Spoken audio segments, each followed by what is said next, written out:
Hey, good morning. This is not the command center in Laramie, Wyoming. Guys, we have a boat. So I know. I've been gone for weeks, no updates, radio silence, sort of. I've been kind of posting sort of some teasers. But here's what happened. A boat came in and everything stopped. I dropped everything I was doing in Wyoming. I loaded up teal and some stuff, tools, vacuum cleaners. I didn't know what I was going to need. I brought a whole bunch of stuff, brought the dog, and we drove down to Gulf Shores, Alabama, and took possession of a 43-foot trawler named Neva. We had to move her. So that was one of the big reasons I had to drop everything and go down south. We had to move her out of the beautiful marina she was in on Gulf Shores Legacy Marina. And as it turns out, moving her further up into the bay and into a river in the bay, Dog River specifically, it actually kind of helps our insurance because we're here sitting here prepping her for the loop in the middle of hurricane season, which, they don't really like that much. So it helped a bit.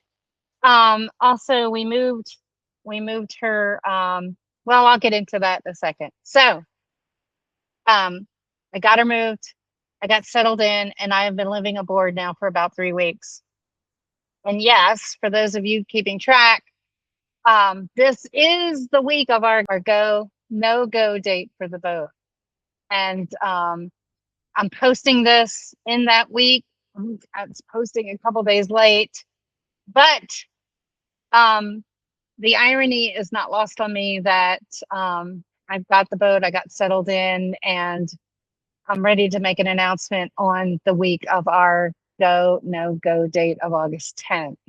So that we're really super excited about. So let me introduce you to the Miva. She is a 1985 Ocean Alexander. They call her a 43-foot flush aft deck trawler. That's her model. She's got twin Ford Lehman 135 diesel engines. I have about 1,370 hours of time on them. She has a 3'6" draft, well within our loop requirements, 500-gallon fuel capacity, and she came with a 13-foot, it's over my head, I'll show you, Boston Whaler with a brand new Suzuki 25 horsepower outboard motor. And she's absolutely amazing.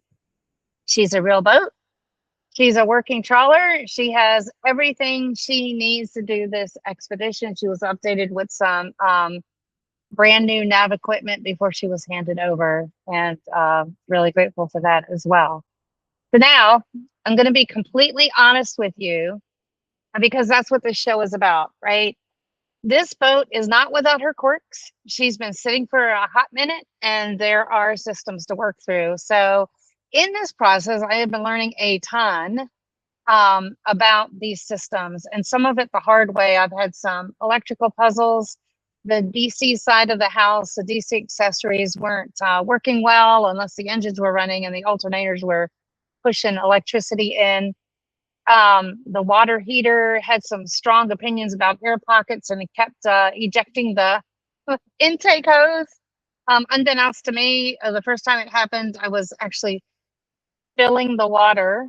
I didn't realize that the tube blew off and the pump was running constantly because it thought it needed to.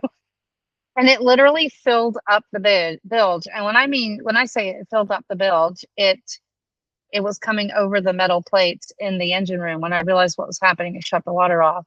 And then I was afraid to fill her up after that.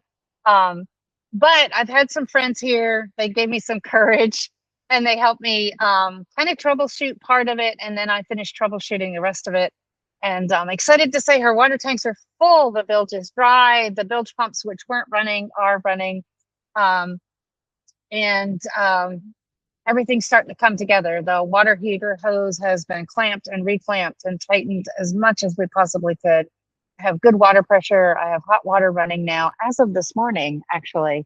So there's a lot going on. Actually, to the macerator pump, which runs the Blackwater tank system, isn't running either. So there's gel coat that's kind of crazing all over, which is normal for an older boat. We'll beautify her as we go. There's teak that was varnished and started peeling years ago, so it's in quite a disarray, but there's so much teak.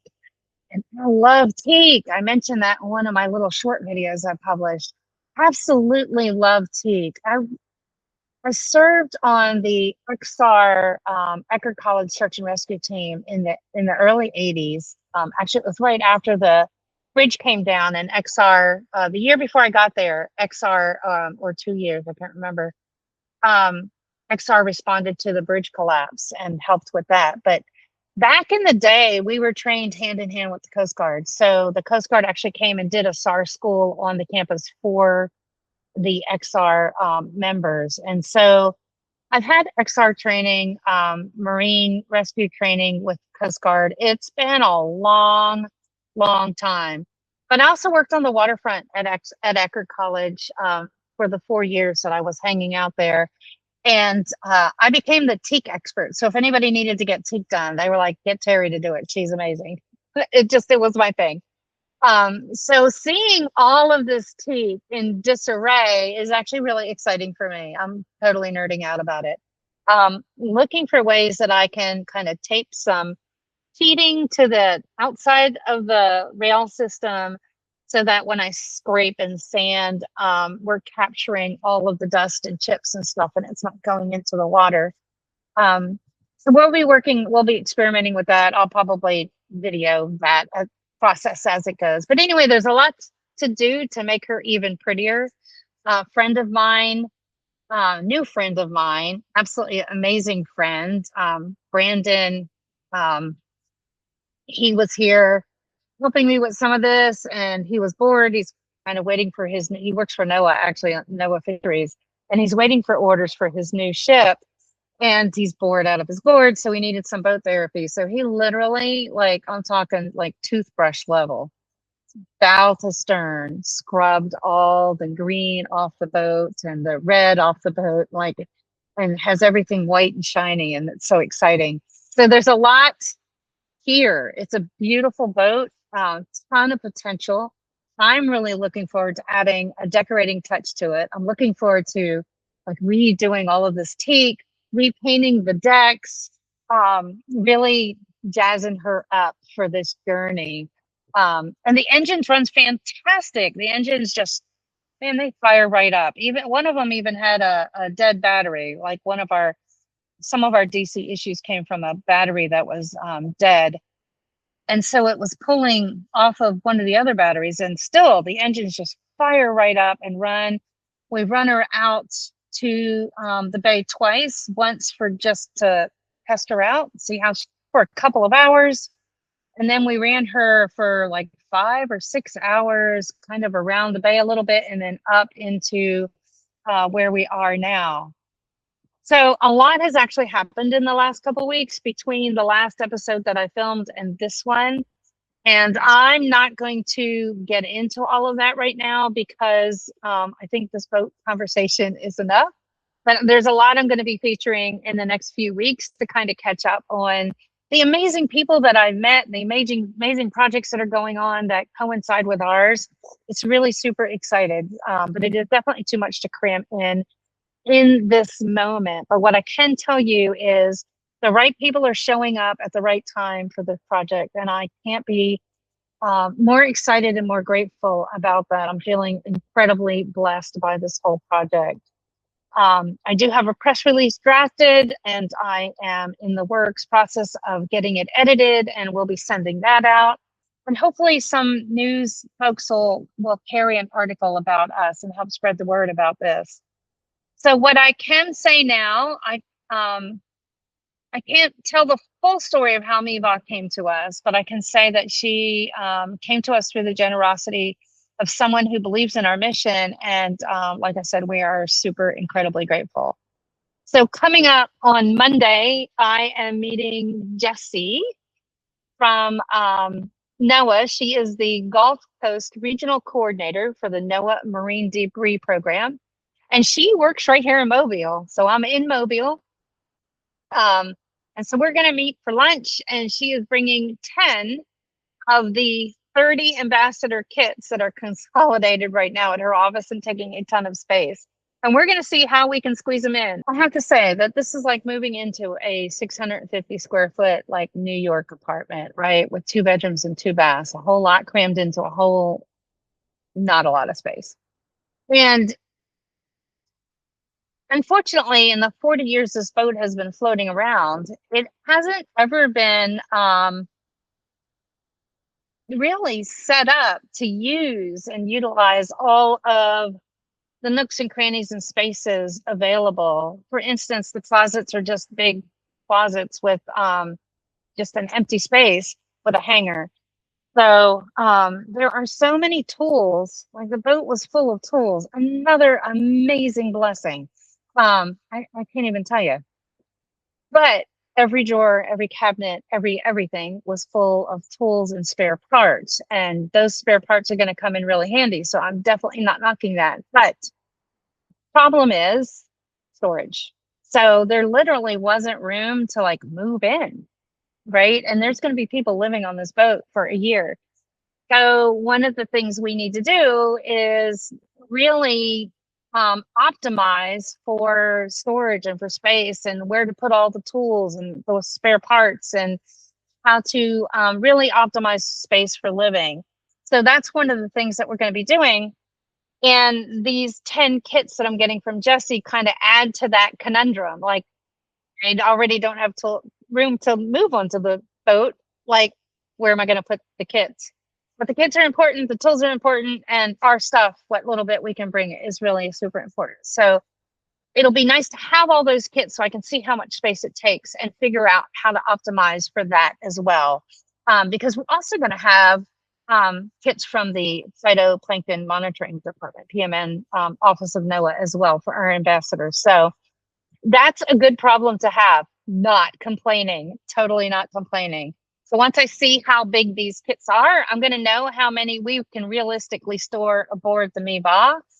And then Jesse is going to distribute the rest of them along our route. So some will probably be in the Chesapeake Bay area, and some will be up in up on the Great Lakes. And so we'll just stop in when we run out and we get to those points, and we'll pick up the new kits. So that's going to be really exciting. And I'm so glad and grateful. And again, I mean, I'm telling you guys, there's just not enough gratitude. Like, it's just so much exciting stuff is happening. I'm so grateful to the NOAA Marine Debris Program for like thinking about this and handling these logistics and spreading these kits out for us, so that we don't figure out how to store all 30 of them. Because I'm sure Jesse knows that they take a lot of space, because they're really crowding up her office right now. I'm sorry, Jesse, and I really appreciate it. So we're going to be, as soon as I get those kits, that's another thing I'm going to feature. I'm going to walk through those kits like I did the PMN kits a few episodes back. So stay tuned for that. And then the ambassador program announcement. I know. I promised that in late July, but the vote happened. So I am working on the announcement for the ambassador program this week. The systems are being built. The program is real. I just need to tweak some stuff and make sure that we have a proper way for folks to reach out to us who are interested in that before I make the big announcement and share a link, right? Because we don't want to jump the gun and not have people be able to sign up or reach out to us. But that announcement is really super, super close. Also, I really need to get an email out to our newsletter, to our mailing list. Folks are signing up for the mailing list, and an announcement is coming soon. So my focus today, we're by the time this gets published, it's going to be the end of the week. So my focus for next week is to send out the press releases. Are probably going to go by Friday. The make sure the ambassador form is working and get that release sent out. And there's a couple more grants I need to apply for. So there's always a lot of work to be done, in addition to cleaning, sanding, and working on this boat. So And the Water is Place series I had started, and I was kind of starting it. So Water is Place works anywhere, right? It's all about the water and our connection to the water. But I was filming it from the standpoint of being in Laramie, Wyoming, which is like so totally landlocked, but yet the Laramie River literally runs into the Mississippi and into the Gulf. And it came out of the Snowy River Mountains, you'll see in the episode. And in the short distance between the Snowy River Mountains and the town of Laramie, it had already picked up some crazy stuff. It was already at high levels for nutrients, for nitrates. And it has a long way to go before it reaches the Gulf. And it just picks up more and more and more along the way. So it kind of made an interesting storyline to talk about the water from the standpoint of Laramie. So I have to kind of refigure out how I'm going to do all that. I am going to go back to Laramie here at some point soon, because if there's some projects at the house I need to wrap up, make sure my adult children are settled in and happy and have what they need, and just kind of help them out. And there was a couple of projects there I wanted to wrap up, and then I legitimately need to pack what I need for the next year and a half on the boat. Obviously not a lot, because there's not a lot of storage, right? And everybody says they pack too much. They pack too much clothes specifically. So I'm going to be trying to be mindful of that. But what I hear is no matter how mindful we are of that, we end up realizing we still pack too much clothes. So anyway, I digress. That trip back to Laramie, I may do one more episode of the Water is Place series there. I'm not sure, but I'm going to be thinking about how I can kind of reconfigure that and evolve that series so it can continue, because actually what's coming out of that series is going to be a core training in our environmental science modules that we're putting in our new online learning system that everybody will have access to. So here's what to look forward in the coming weeks. I have a backlog of incredible meetings to feature. I met Vincent at the Florida Sea Grant. I need to refollow up with him too. Shared the IRL information with Vincent in another episode. Jorge and Sarah at AMI Kids, that was a fantastic meeting. I may have shared about that already as well. Austin Legler at Seaworthy Collective. Now there's one that is also worth talking about. And Jules Fastine at the EPA is helping us with our inland water connections for citizen science. So I'm really excited. It was great to meet Jules. So each one of these deserves its own segment and some talked throughs. And the MDP, the Marine Debris Program Kit walkthrough, and then the Ambassador Program launch is coming very soon. And then the full story of how MEVA kind of came to us is kind of fun. I might just put it like in a video short. So we've got some shorts up on YouTube and TikTok that have boat walkthroughs and some interesting things. I found the DC, there's been so much troubleshooting. And really some of it was just me learning a lot about the boat, and which has been frustrating and very exciting, because I'm at a point now where I feel like, oh, I can actually do this. Like I've got this. I can figure this stuff out. I can find the dead fuses. I can figure out how to reprime the pump for the water when it stops working. I can definitely screw clamps back onto hoses. All of that stuff. So what is it? Let me look at my website and do the countdown. Usually I kind of show the website, but I don't have that set up here. I'm sitting on the deck of the MEVA. You can tell I'm kind of in my work clothes. I've been kind of cleaning and doing some work this morning. And but I wanted to get this video out, and I wanted to stop procrastinating and making excuses for it. I also need to update the website with this announcement, because it's incredible. We got like 59 days to launch. When I recorded this, by the time I put it up, it'll probably be closer to 56. So 59 days before we start the loop. 59 days, guys, 59. And we have the boat. We have the boat. And Teal'c is adjusting to the boat. You can watch the last short. I just published about him and his ball getting rolled accidentally into the engine room while I was working on stuff. It's really cute. Anyway, that's it. That's it. I'm back doing my command center updates, and you will be hearing from me weekly moving forward again. And thank you so much for your patience. Thanks for following. Thanks for hanging out. And now we get to start the journey of how to get this boat ready for the loop. So we'll be documenting the heck out of that. So follow along for that, subscribe so you get the updates and you can see what is going on. Oh, and I didn't mention, I'm going to just give a shout out. I'm up here at the Dog River Marina. And we got here late Tuesday. And after coming up the bay, which was so much fun, everything worked. Oh, knock on wood. It was amazing. So we came in and we docked at the fuel dock. And then the next day we got our slip assignment.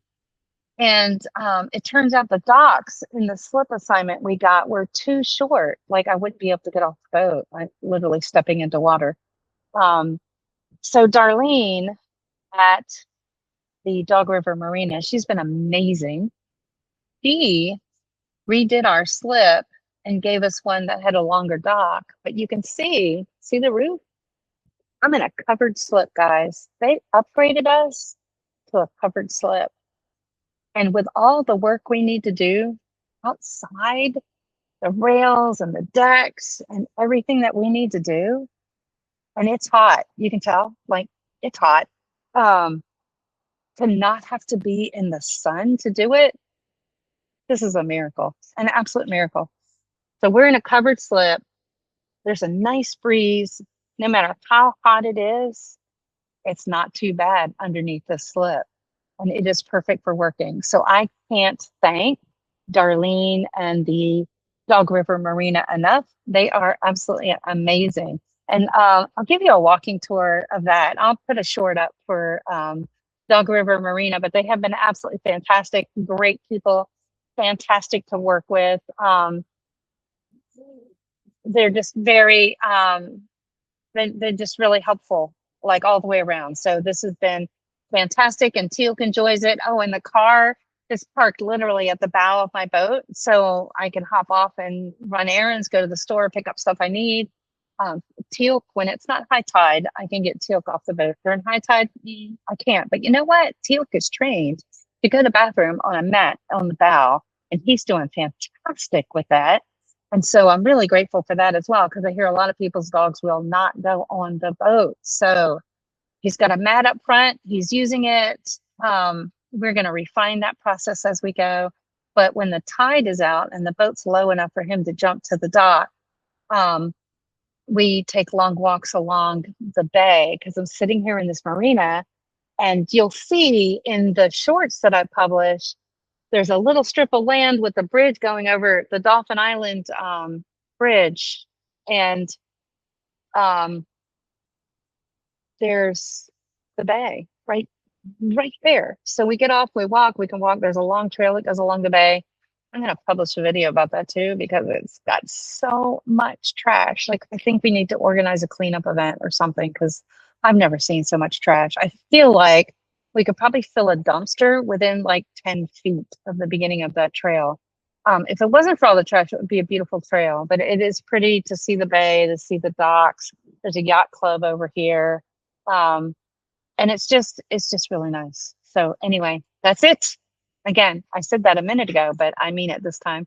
I am signing off. I will see you next week. Keep an eye out for our shorts where we're documenting all of these processes, and then we'll use the command center weekly updates to just give you the major news and talk about the big things. Sound good? All right. See you next week.